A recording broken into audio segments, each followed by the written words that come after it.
Bonjour à tous. Dans moins d'une heure, nous assisterons à cette pleine lune en Gémeaux, donc à 13h01 pour nous ici à La Réunion, 10h01 en métropole et dans les majeurs pays d'Europe. Donc nous sommes aujourd'hui le 15 décembre 2024 et c'est la dernière pleine lune de cette année. Donc cette pleine lune en Gémeaux, de quoi elle parle ? Elle nous parle d'une volonté de clarté, d'une volonté de mettre en exergue une réflexion qui a pu être intérieure, puisque n'oublions pas que Mercure, qui est le maître de cette pleine lune, est toujours en rétrogradation. Donc c'est une réflexion qui peut être interne, qui peut être aussi la conséquence d'un cheminement personnel. Sur ce qui doit être mis en œuvre, puisque n'oublions pas que cette pleine lune, c'est une opposition soleil-lune, et que le soleil, lui, se trouve en Sagittaire. Sagittaire qui est une volonté d'emmener les foules.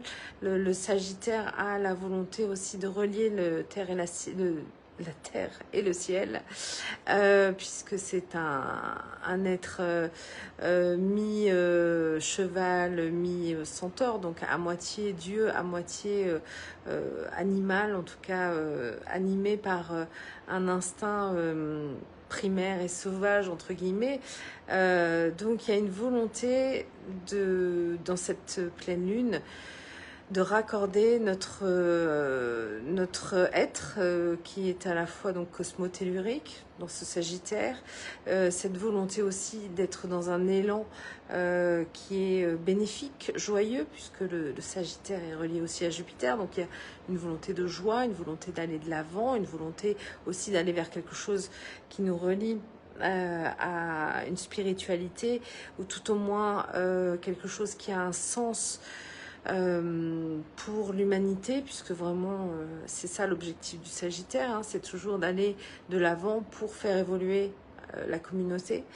Et donc cette opposition avec la Lune en Gémeaux, elle nous dit que le temps va être notre allié, puisqu'en fait, en astrologie lunaire, on se trouve en demeure 7, et la demeure 7, c'est la demeure de Saturne. Donc le temps va jouer pour nous, et il n'y a rien à précipiter, il n'y a rien à courir ou à mettre en œuvre pour que les choses se fassent, bien au contraire.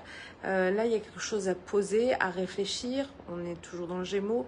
Donc il y a une clarification mentale à mettre en œuvre dans ses projets, dans ce qui est juste pour soi, dans le cheminement, encore une fois, que l'on a pu avoir dans ces derniers mois, dans cette année 2024, on n'est pas encore passé en 2025, pour que la suite puisse être mise en œuvre.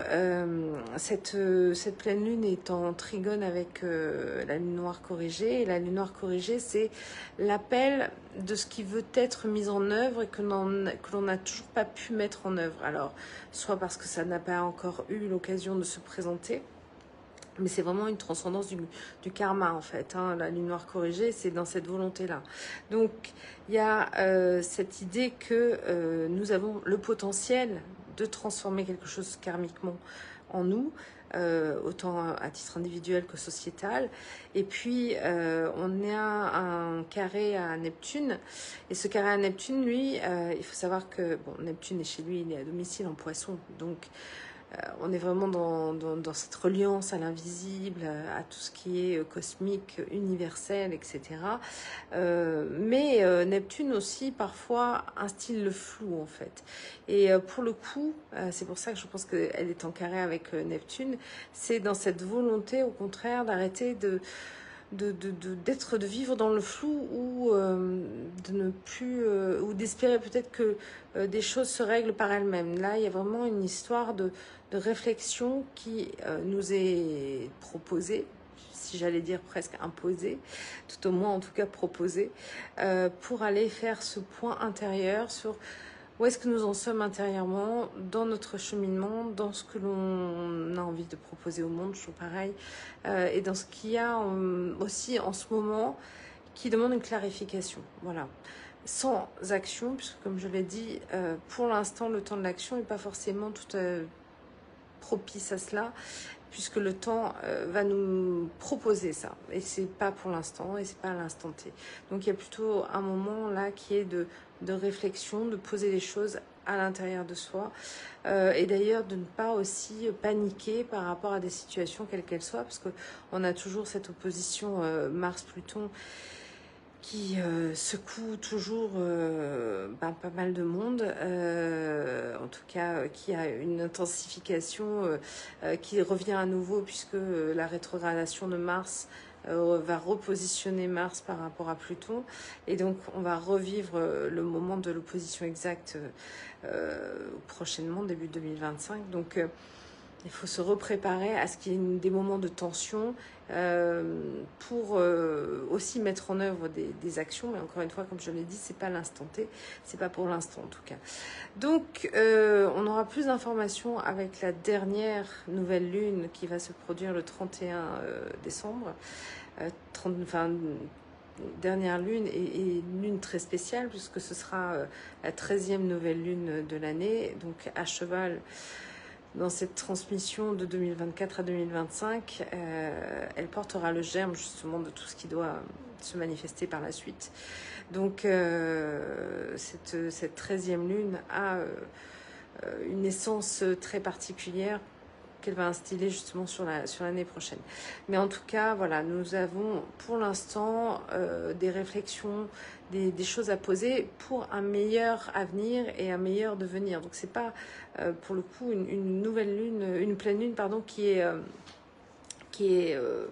elle peut être intense, mais je dirais plutôt je la trouve plutôt bénéfique dans sa manière d'être et dans sa manière de poser les choses en tout cas. Voilà, donc je vous souhaite à tous donc une très bonne pleine lune, et puis en plus j'oubliais de le dire, mais elle est diurne, puisque évidemment elle se positionne aujourd'hui soit entre 10h et 13h selon où vous êtes par rapport à ce que je vous explique, et donc forcément une lune diurne pour moi c'est une lune qui a vocation à amener à la conscience aussi ses facultés, ce que je viens de vous dire. Donc l'idée en tout cas c'est de monter à chacun tout cela dans son esprit, de le mettre en œuvre, et puis voilà, de pouvoir le vivre pour l'exécuter d'une certaine manière. Très bon dimanche à vous, très bonne pleine lune à vous, et on se retrouve donc prochainement pour la nouvelle lune du 31 décembre. À bientôt. Et puis juste un petit aparté, il y a encore quelques rendez-vous sur la semaine prochaine avant mes congés, puisque je partirai en congé entre Noël et Nouvel An. Donc évidemment, si vous souhaitez faire des séances d'astrologie, vous êtes les bienvenus. Tout se réserve en ligne sur mon site, c'est lunestella.com. Et puis, bien sûr, vous pourrez continuer à réserver ça durant mes congés pour la suite et pour le début d'année prochaine. Il y a d'excellents retours sur l'astrologie lunaire. Je tiens à le mentionner parce que vraiment, je suis très, très heureuse de proposer ça. Ça n'a rien à voir avec l'astrologie de la lune classique que vous pouvez entendre un peu à droite et à gauche. C'est vraiment une réétude de votre thème natal en astrologie lunaire. Donc ça veut dire qu'il faut y avoir fait d'abord le thème natal pour pouvoir faire l'astrologie lunaire. Donc ça veut dire que soit on le fait ensemble, c'est-à-dire on fait une séance de 2 heures et on fait thème natal puis ensuite astrologie lunaire, soit on a déjà fait l'astrologie natale ensemble et on revoit donc le thème natal en astrologie lunaire. Je vous souhaite à tous donc une très bonne journée, à bientôt, et au plaisir de vous retrouver très vite.